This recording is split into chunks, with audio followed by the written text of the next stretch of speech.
What did you say, Chris? I said, why do the French hate rabbits so much?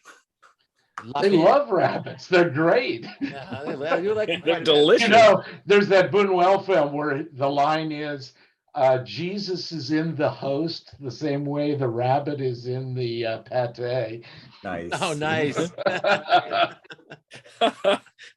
Well, next time I watch The Ice Storm, I'll certainly be thinking about this movie. Or Ice any movie with a hunting scene. Yeah. Yeah.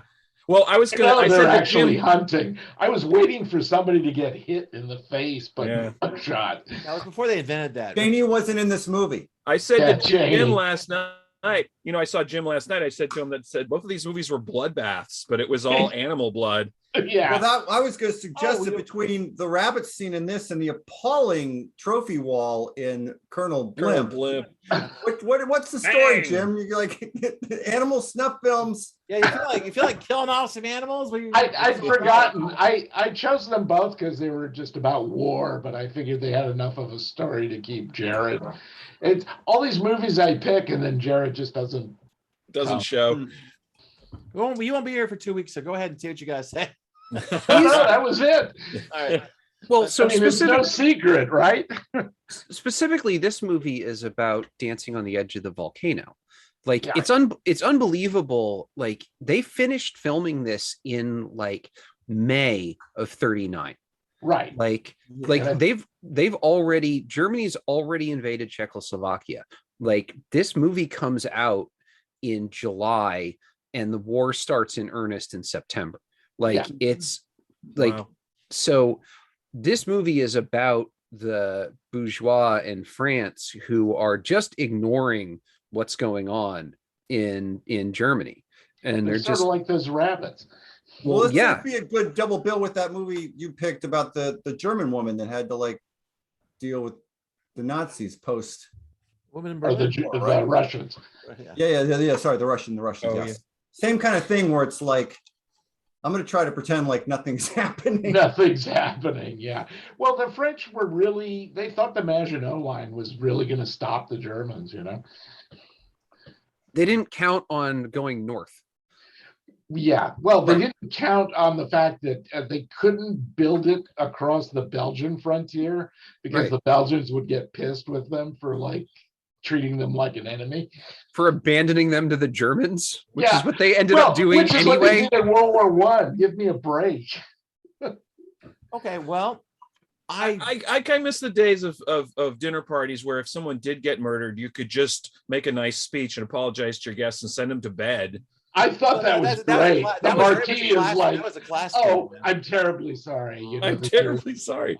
It's okay. Well, he's apologizing to them for the stress. of Yes. having somebody Yeah. We kill servants all the time. It's Yeah. okay. Don't worry. It's okay.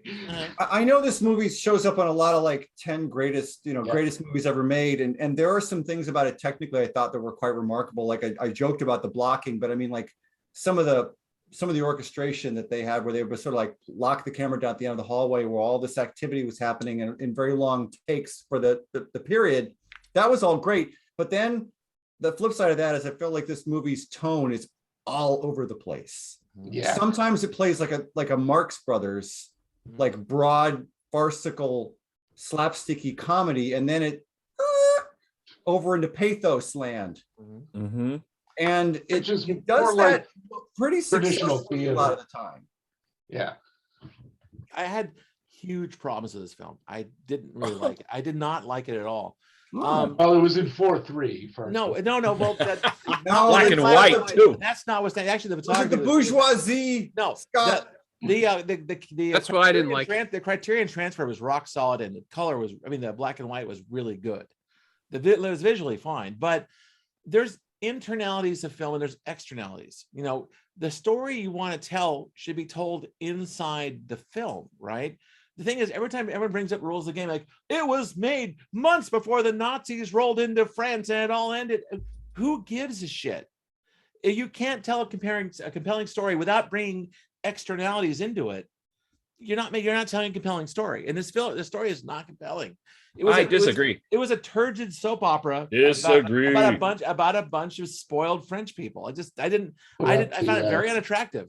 I didn't like anybody in this film, and I got nothing out of it. And to keep thinking about when it was made got really tiresome after a while. Wow. I liked it. So Okay. I don't completely disagree with Scott. I do agree that it's internally inconsistent tonally, and that does take me out of the film. I think that you don't necessarily need to bring externalities into it. I think having the externalities does help with some of the things that are issues in here, but also this is a movie that is what I would call 100% a film school movie. This is a movie that you should watch if you want to learn how to make movies. This is the beginning of an awful lot of things. It is. And it's something that you would need to have assigned to you because you're probably not going to watch it on your own. Mhm. I don't know if it's compelling enough on its own as a story to be enjoyable, but I'm really glad I watched it because I can see how much of the DNA of this film has trickled out into the rest of filmmaking from here. You know, you hear Martin Scorsese introduced the Criterion version of this. It's one of his favorite films, if not his favorite film of all time. And you can see its influence on him. You can see, and the crazy thing is he watched the 85-minute cut of it. Like we don't get the longer cut until considerably later. Mm-hmm. Now, So- I was never bored. I was always engaged. I watched this in one sitting.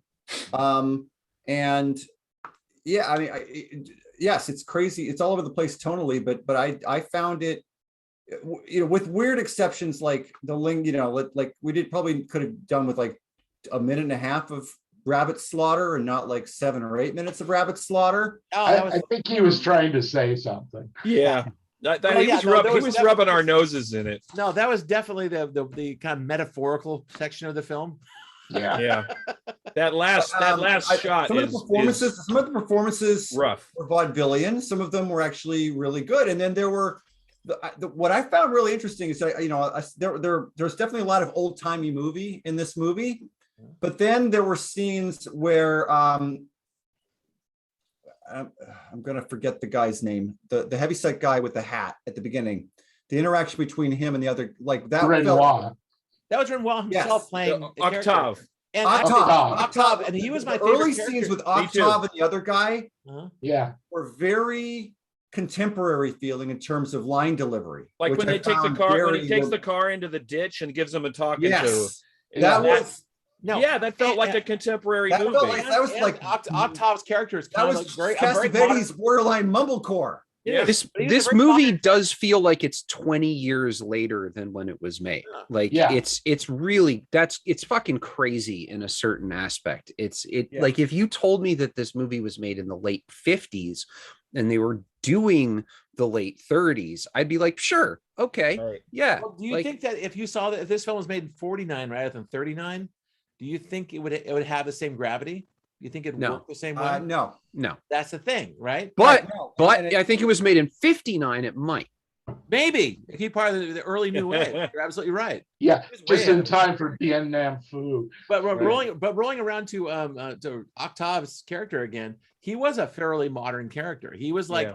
not Very. really successful. He was kind of really full of anxiety about where his place in society, and he was Yeah, very super straightforward. self-aware. super self-aware, and he was he was the most intriguing person in the whole film, I thought. And contemporaneously, everyone hated him. They all wanted him cut out of the movie. He was cut out of the movie really? almost completely. Wow. Renoir offered the producer several times to recast someone else and reshoot all of his scenes because Wow. everyone hated him. Why?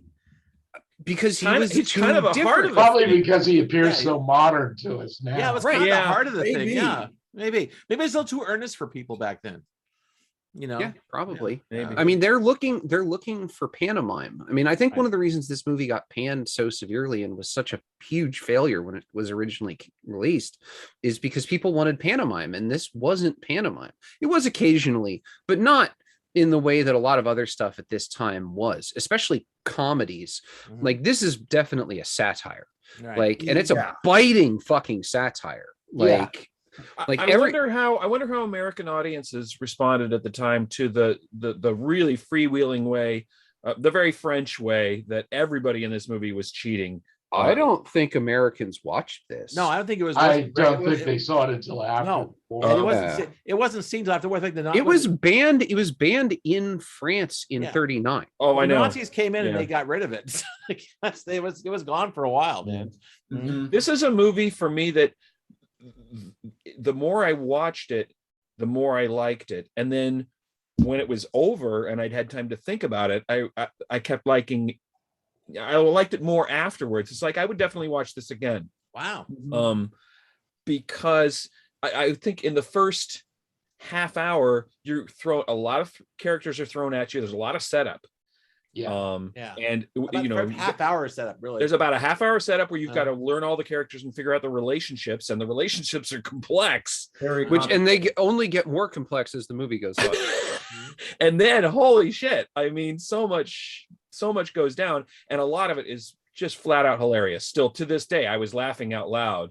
I mean, once See, I wasn't. That's one place that I will say Oh. is I did not find it The comedic running- in that way. to me, I did the The Shoemaker security guy Schumacher running, change. chasing the guy around. There were some. That's like that's Three Stooges, man. Uh-huh. Yeah, but I don't really like Three Stooges either. So No, I'm with you. I was like, okay, cool. yeah. I don't There was either, a- but there this, was a po- this to me was funny. Like this line that's behind me where he yells at the servant, Schumacher just chased somebody through the room shooting off his gun. This woman had fainted. They're carrying her out. And he says to the servant, he says, put an end to this farce. And the servant says, which one, your lordship? Yeah, that's a That good was line. funny. It's That a was good fun. line. There was a Yeah. point near the end where the dude gets killed, and all that whole thing starts happening with, the forgiveness of killing the guy. That I thought the film was most successful for me because it achieved a weird dreamlike quality. It was like this happened, but it's not real. And When the not- silhouettes are going past. yeah, on yeah, the- yeah. and And they were nothing's all on really the, real. It was like half of it, like that, yes. Well, It's it was like- such an artificial, such a Yes. sort of a stagey thing to see. Here, take my cloak, and then she gets Yeah, yeah. the other Yeah. woman's cloak, and you think, Yeah. oh my god, she's gonna get killed. And then the next thing you know, he's putting on the other guy's coat, and it's like, oh my god, he's gonna get killed. Uh-huh. It's just so much fun. There's you a know? Well, weird but that's dream. why There's a- it starts with the quote from the Marriage of Figaro. Like Ah. that's what happens in the Marriage of Figaro. It's the Mhm. end of it's all about switching costume. Right. Yeah. But that's the part where actually you started kind of transcending into a bit of dream logic, which I thought was really good. Yeah, and Renoir is good at that, and that kind of poked through a little bit. This movie also made me nostalgic at several points because of the music. Because a lot of those tunes my mother would play on the piano. when I was Yeah, a the kid. music Aw. was great. The music's great. Yeah. The audio in general, actually, like Yeah, it's for a amazing. 30s French. It's flick, amazing the they were audio able to is pretty achieve good. this. Yeah. It's amazing how many different audio sources there are at various points in it that Mhm. all are pretty fucking clear. No, Never audio got design is really copies. excellent in this film. I think it is very famous- little of it is ADR. And it is famous for that mise en scène of the damn where's it. the horn? It wasn't me. People in the back, the door will open and you'll see something else happening behind the main Yeah. characters in another room. But I want to bring this up because we talked about how good it looked, but did anybody notice that he had like a defective lens or something for a lot of these shots? A lot of the film is sharp on the left. Are you talking side. about what's behind me right here? This line, I'm saying this that line that goes right along here, where Is it's there a sharp line? here. Yeah, it's sharp here and it's sharp here, and it's blurry on the right, it's soft on the it's soft on the right and blur and sharp on the left. But you can literally see the line going Oh. up through this tree. Mhm. No? And when he Notice. walks past here, he's blurry Right. when he walks across. And then he And comes then into he's focus. sharp again Yeah. over here. Oh, No, okay. I definitely noticed that, and I was like, "Is this like a split diopter or something?" Like, no, there's just something weird about the lens. Yeah, I think it was a bad lens there. Well, Yeah. I don't know Germans what- weren't shipping good lenses. Yeah, It's I don't bad. know what they're using. No, That's they were what using see. them for air reconnaissance. They were, Yeah. probably, they were probably using a Mitchell Norton camera. bomb sight. Doc- And they were Stockpiling using- them. They were using an American camera. That's probably a Mitchell. And back then, you use a Mitchell. You had this thing called the rack out, where you could rack out the mechanics of the camera, and then use a viewfinder to focus the the reflex focus, then rack it back out again. So the thing would move around. And I bet you what happened is it got banged around so much that the focal plane did this after a Got while. flexed a little. Just flexed a little tiny bit on one side. Because that's all it would take. Yeah, that's all it would take. Just a half a millimeter was enough to fuck it all up. They wouldn't notice it until they're done. You can almost see her. She's almost slightly out of focus, especially on like her arm here. Like the whole day they were shooting The Hunt. You could see it in all that footage. Generally, some of the interiors too. I was impressed by this is Scorsese and Shoemaker doing the restoration, and man, it was just rock solid. Just no shutter weave, nothing. Yeah. Just everything's Looked perfect. really good. I was impressed that, after the Hays Code went in 33 until the end of the studio system in the 60s and MPAA comes in, you didn't have this sort of sophistication of, you mentioned it, John, that, there's like cheating on top of cheating and everybody knows, but some people think that other people don't know, but everybody does. Yeah, it's if you take it seriously is the big mistake, is what there's like a line to that effect of dialogue. It's okay if Andre sleeps with your wife, but it's not okay if Octave sleeps with your wife. This scene, wow. Yeah, this scene was wow. That was some wow. I mean, which one? Oh, this one. Yeah. When he brings out the little stage. Yeah, the little stage. Right, they do the little performance, right? That started going to the dream logic thing again. Which is similar. Remember, there's a scene in Grand Illusion where they are all where like the young officer comes out playing a woman. Oh yeah, they're all in drag. Everybody's real quiet and watches it for a second. I know. Also, it's probably just a coincidence, but big mansion, guy in a weird bear suit during a party. Oh, gee, I wonder where that came from. Yeah. Shining. Yeah, that's beautiful. Yeah, no, they're like Ted said, you can see the DNA of this movie in a lot of other movies. Wasn't there a Jodie Foster movie with a guy in a bear suit running around a hotel? Too? Yeah, there was a Hotel New Hampshire. Yeah, right. Oh, don't get me started on it's that. in the book now, so. But like discreet charm of the bourgeoisie a little bit. I always thought about it times.